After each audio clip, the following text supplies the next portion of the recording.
In Rome there was once a poor slave whose name was Androclus. His master was a cruel man, and so unkind to him that at last Androclus ran away.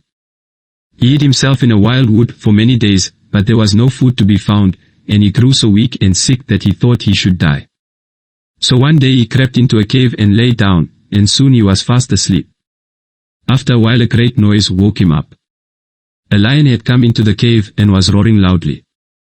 Androclus was very much afraid, for he felt sure that the beast would kill him. Soon, however, he saw that the lion was not angry, but that he limped as though his foot hurt him. Then Androclus grew so bold that he took hold of the lion's lame paw to see what was the matter. The lion stood quite still, and rubbed his head against the man's shoulder. He seemed to say, "I know that you will help me." Androclus lifted the paw from the ground, and saw that it was a long, sharp thorn which hurt the lion so much. He took the end of the thorn in his fingers, then he gave a strong, quick pull, and out it came. The lion was full of joy. He jumped about like a dog and licked the hands and feet of his new friend. Androclus was not at all afraid after this, and when night came, he and the lion lay down and slept side by side. For a long time, the lion brought food to Androclus every day, and the two became such good friends, that Androclus found his new life a very happy one. One day some soldiers who were passing through the wood found Androclus in the cave. They knew who he was, and so took him back to Rome. It was the law at that time that every slave who ran away from his master should be made to fight a hungry lion. So a fierce lion was shut up for a while without food, and a time was set for the fight. When the day came, thousands of people crowded to see the sport. They went to such places at that time very much as people nowadays go to see a circus show or a game of baseball. The door opened, and poor Androclus was brought in.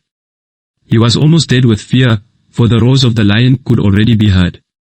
He looked up, and saw that there was no pity in the thousands of faces around him. Then the hungry lion rushed in. With a single bound he reached the poor slave.